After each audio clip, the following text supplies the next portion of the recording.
How to fix faults reported after replacing the steering gear on a 2018 Maserati. Today, we'll use SmartLink C and SmartLink B to solve this problem. Connect your diagnostic package to launch SmartLink B, and it will identify the vehicle model.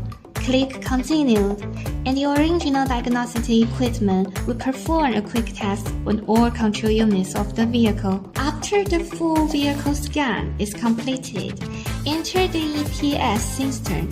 Since the steering gear has been replaced, access the steering gear control unit. Once inside, you can first check the DTCs. If no matching has been done, two DTCs will appear, one for wing mismatch and the other for steering angle malfunction.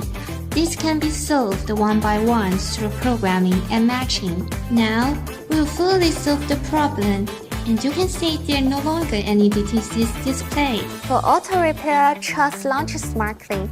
Used by over 110,000 repair shops, with thousands of experts providing remote assistance, you will never have to worry about the difficult repair problems again. With LaunchX SmartLink, auto repair problems are easily solved.